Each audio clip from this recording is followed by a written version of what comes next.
rekam. Nah, jadi cuman ada berapa 5 kursi aja kayaknya sih dalam tuh. kita menggab. Tahu nggak sih kalian pembawa acaranya terus nanti tiap podcast kayak episode 1 kita ngundang siapa gitu kan buat ngobrol. Kita mau ngundang ini ya. Idea. Undang siapa kita? Undang Menteri Maritim ya kalau masalahnya. Nadine Karim. Korupsi. Iya sih, kasih juga sih. Bebas korupsi. Undang dosen-dosen kita kan berkualitas oke. Ya. Tapi kembali ini nih. Ngerekamnya baru sekarang soalnya. Apa? Ya kita coba ini aja, coba runut ya. Dari gladi bersih nih. Ya, apa nih Mas? Acara apa sih acara ini?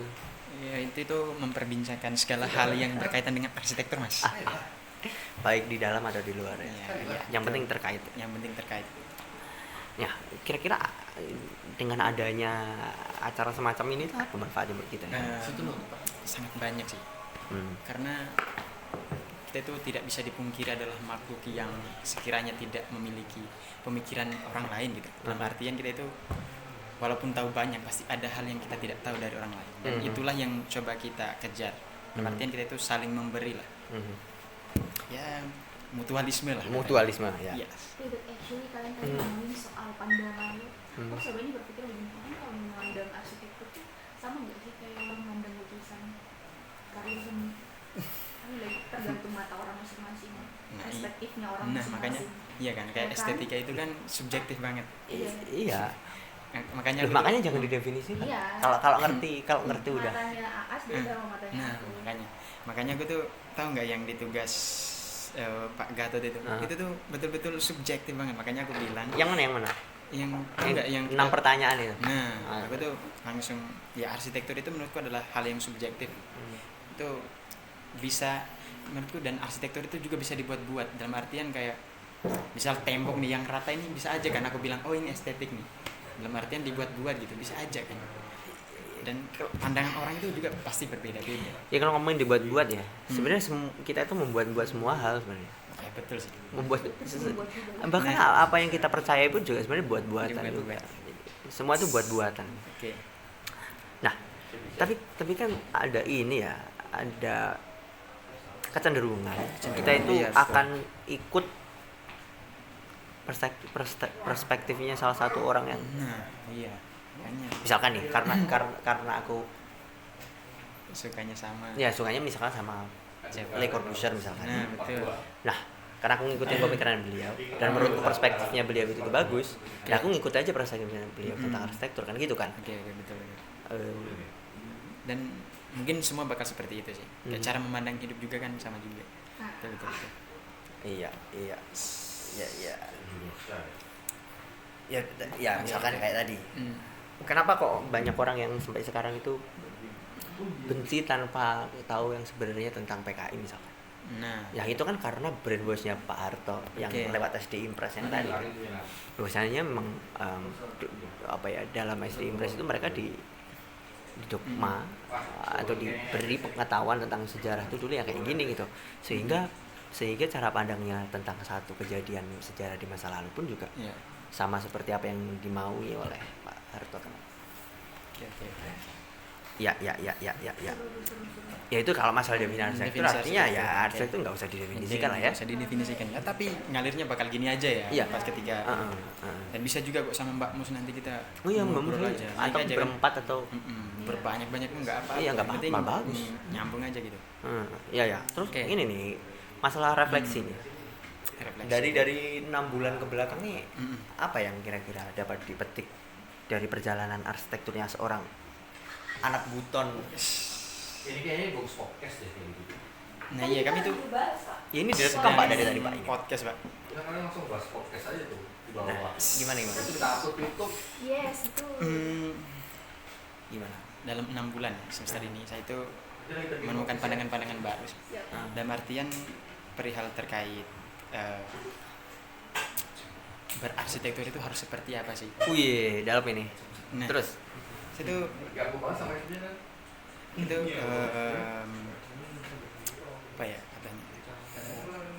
Menemukan hal-hal yang sekiranya saya itu dulu pikirkan itu sekarang udah berubah gitu. Dalam artian Contohnya gini deh, arsitektur itu harus berkaitan selalu dengan estetika. Arsitektur itu bangunannya itu harus megah. Ternyata arsitektur itu nggak sesempit itu, bro. Ternyata setelah dipelajari lagi dan melakukan banyak diskusi ya, ternyata arsitektur itu bukan terkait estetika, tetapi terkait fungsionalitas. Jadi itu mengacu pada fungsi sih. Nah, aku tuh mulai memegang itu ketika sudah masuk semester ini, apalagi sudah sering diskusi. Dan itu sih nilai yang paling berpengaruh itu di situ sih. Ya artinya Anda dapat pemahaman yang lebih dalam dari apa itu arsitek, lebih ya apa ada dari situ dan bagaimana seharusnya arsitektur itu tampil gitu ya, bukan hanya pada tampilannya. Tapi sebenarnya itu pun juga tidak berhenti pada kita nggak ngomongin estetika, dari kita sekarang ngomongin fungsi dan itu berhenti gitu ya. Fungsi itu memang menurut saya ya memang berkaitan erat ya dengan arsitektur gitu. Ya itu juga yang mungkin mencirikan pemikiran modern ya, bahwasanya kita sekarang udah mikirin fungsi ini, bahkan dari segi apa sudut-sudut terkecil pun kan kita pikirin fungsinya ini sebenarnya kayak gini tuh apa sih. Dan yang terkait fungsi ya, dan estetika juga kan masuk fungsi juga kan, fungsi-fungsi kayak psikologi dan kayak kesenangan itu juga kan berpengaruh di situ kan. Fungsi itu nggak sesempit kayak fungsi ini nih tangganya harus sekian biar memudahkan, nggak juga. Estetika juga berpengaruh terhadap fungsi, itu kan terkait kesehatan mental kan. Tapi apakah menurut kamu tuh memang apakah bangunan itu berdampak itu dengan psikologi?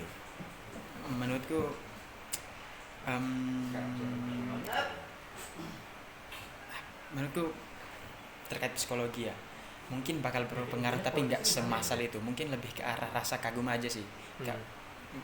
Misal kayak pertama kali lihat itu kesan pertama itu yang paling berpengaruh sih. Kesan-kesan yang dihadirkan dalam sebuah material ataupun penataan itu yang paling berpengaruh itu terhadap perspektif pertama sih, bangunannya bagus atau enggak, bangunannya oke atau enggak, itu berpengaruhnya terhadap situ sih. Cuman yang betul-betul kayak berpengaruh terhadap psikologi, kesehatan mental itu ada, tetapi enggak terlalu massal gitu, enggak terlalu besar gitu. Dan gitu sih. Ya artinya bangunan juga tetap berdampak secara psikologi ya, walaupun tidak semasif.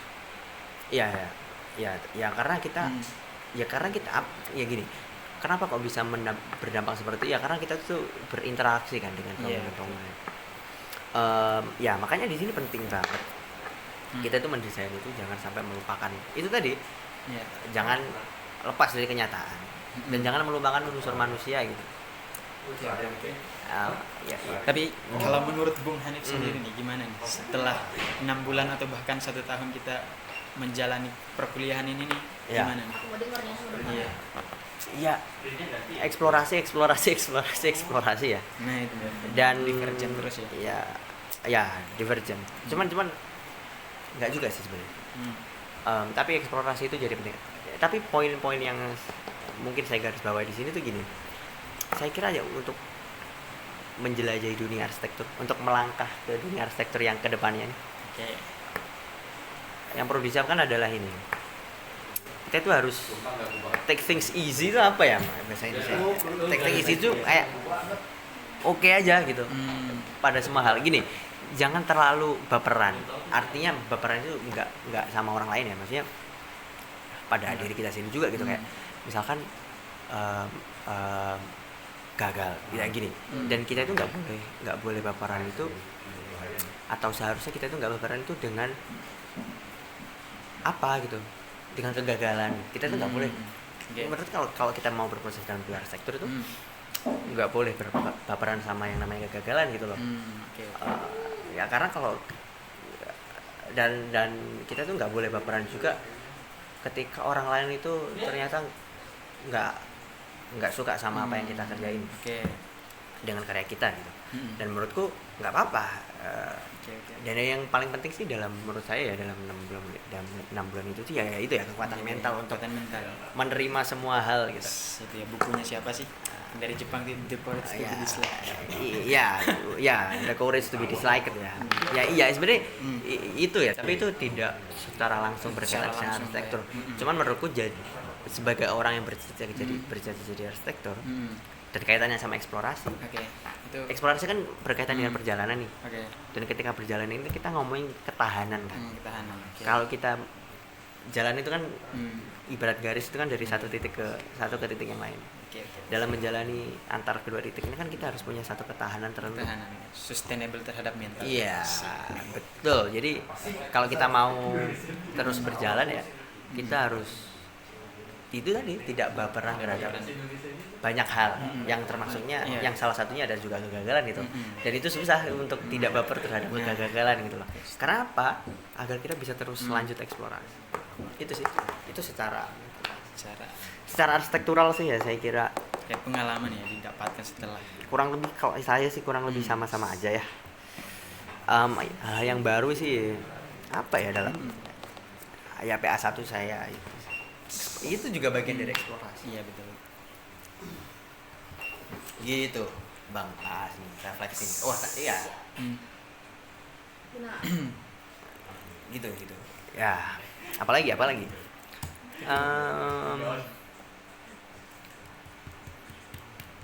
Kita itu gini ada- gimana itu bakal ada 4 orang yang di depan nanti. nggak apa-apa Kalau ya lumayan kayaknya nggak bakal lumayan kontroversial. nggak apa-apa sih, beda keyakinan di depan itu nggak apa-apa. Iya. Nanti kita Duh, gitu ya Pak Gatot banget nanti aku. ya kalau Aslinya cuman banget banget. Salah hari aku. ini berkaitan dengan jejak langkah nih. Kalau menurut Mas Asrah ini karya di PS1 ini berjejak bagus apa berjejak gimana? Nah, dalam karya PA1 ya, dari segi material itu sangat berjejak karena yang saya gunakan adalah Apa? beton. Oke. Terus itu jejaknya sangat-sangat kotor ya kalau digali lebih lanjut. Cuman yang lagi-lagi saya pegang itu lebih ke arah fungsionalitas sih. Kenapa saya memilih beton ya karena tahan lama.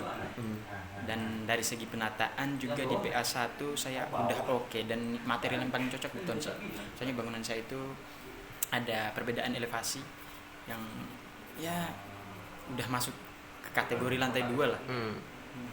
Oh iya. Kalau yang saya ya itu ya sayang sekali. Padahal banyak material yang bisa dieksplor. Nah, Gak hanya beton ya. Cuman gini. Oke. Cuman gini. Saya tuh di PS itu mungkin lumayan concern dengan yang namanya market ekonomi. Pernah kita diskusi masalah. Oke. Kalau kita mau bangunan itu banyak yang sustainable ya kita harus gini, ekonomi itu berjalan karena ada penyedia dan ada permintaan. Demand apa itu? Oh ya. Itu loh, demand itu permintaan. Ada yang nyediain, ada yang minta juga. produsen dan konsumen. Gini. Iya, produsen dan konsumen. Dan itu kan yang bisa membuat roda ekonomi berputar kan karena ada produsen, ada konsumen. Oke. Biar ada konsumen juga ada produsen, biar produsennya bisa berproduksi juga harus ada konsumen. Oke. Itu yang mencoba saya respon ya dalam karya ini tuh gimana kita itu bisa memutar roda ini, roda ekonomi itu bukan ada di ranah industri pabrik tapi pada rakyat kita sendiri. Oke. Contohnya kalau Anda menggunakan triplek ya yang dapat keuntungan pasti pabrik triplek. Beda kalau Anda menggunakan anyaman bambu yang dianyam oleh warga Pakis. Nah, ya, artinya market ekonominya kita bergeser dari yang industri. Nah gini misalkan industri ini berapa persen nanti yang tersalurkan dengan pekerja-pekerjanya itu kan. Kalau yang di sini penganyam bambu kita langsung pada produsennya. Oke. Dan saya kira arsitektur itu juga harus berbicara tentang itu juga gitu, tentang bagaimana berkaitan dengan market ekonomi. Dan dengan menggunakan beton, yang Anda untungkan adalah industri-industri yang mengeruk batu kapur di Kendeng sana, Jawa Tengah. Dan yang akan untung ya kan kroni-kroni dan elit-elit yang Sana. sebenarnya sudah kaya juga. Sudah kaya juga. Nah, gitu sih. Oke, Saya oke. kira arsitektur itu harus ini ya, kembali ke topik yang sebelumnya. Ya saya kira tidak hanya harus berbicara mengenai estetika ataupun fungsi Ya, gitu. betul. Tapi cuman ini apa ya, mengkategorikannya apa kayak gini. Hmm. Nah, ya. Oke. Secara mungkin kontribusinya juga secara Hmm. etika dan ekonomi sosial budaya. Sosial. Kalau kontribusi ya mungkin saya itu lebih Ya itu ke kontribusi itu Nah. to society ya, harus berkontribusi pada Oke, terhadap masyarakat. Kalau kontribusi mungkin saya itu nggak tahu ya, kalau penggunaan bata di sini itu siapa yang bata merah, siapa yang produksi. Apakah biasanya kan kalau di daerah saya itu penggunaan itu masih ada warga gitu yang buat. Artinya secara manual gitu. Belum ada yang betul-betul pabrik. Nah, makanya itu kalau menggunakan itu masih memperhatikan lingkungan juga. Tapi mungkin itu lebih ke arah beton tadi itu ya. Yang memang ya berpengaruh. Tapi saya itu menerapkan sustainable juga kok. Apa itu? Dalam konteks energi. Jadi saya itu sudah mulai mengkalkulasi dan saya rasa itu semuanya bisa tanpa listrik dari luar. Yang kedua, saya itu bisa menyiram tanaman di area tapak itu tanpa menggunakan air dari luar juga. Jadi itu menampung air dan menyalurkannya lagi ditampung sampai pokoknya berputar di situ terus di airnya. Dalam artian ke tanah, habis itu hujan turun ditampung disalurkan ke tanaman lagi, gitu perputarannya.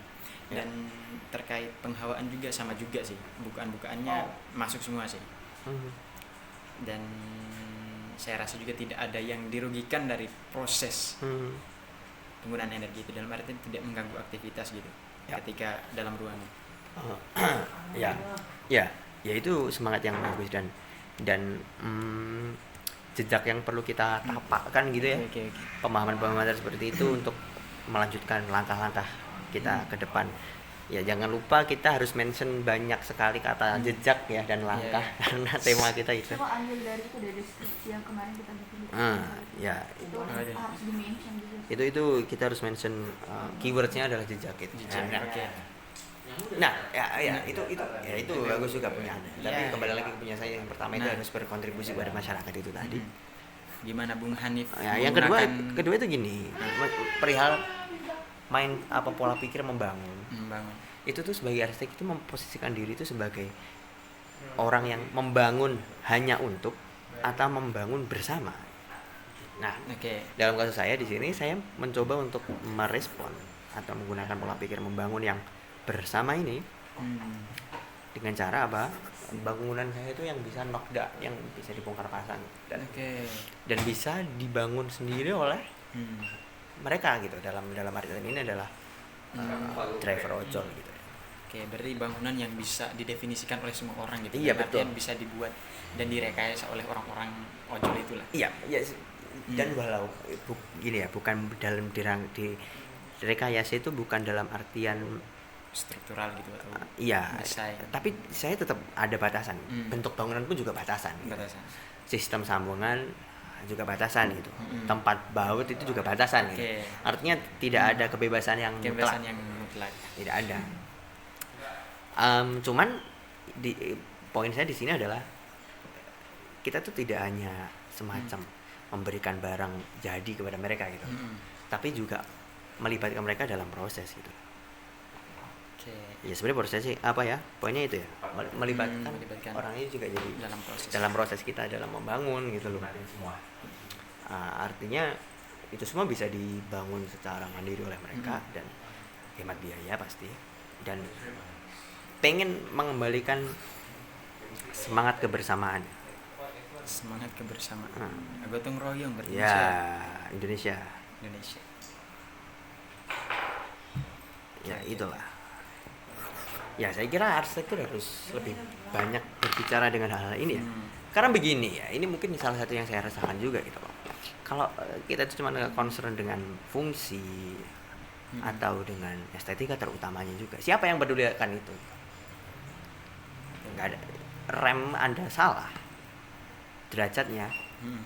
Orang lain ya, orang di luar arsitektur atau orang yang tidak ngerti tentang arsitektur lewat aja ya, walaupun capek segala macam, potensi kesleo segala macam, tapi mereka ya nggak peduli. Kita aja yang terlalu peduli. Misalkan bangunan ini tuh mencerminkan apa? Mencerminkan keagungan. Oke. Orang umum di luar arsitek mau ke situ bukan berdasarkan itu gitu loh. Mereka mau berdasarkan apa? Mereka tuh punya kebutuhan apa? Kebutuhan. Keperluan apa ke situ kan? Lebih kepada ke situ. Bukan semata-mata tentang ini tuh merepresentasi. Siapa yang peduli dengan itu? Ini betul. Misalkan di Masjid Muhajirin ini ada gunungan di wayang ini.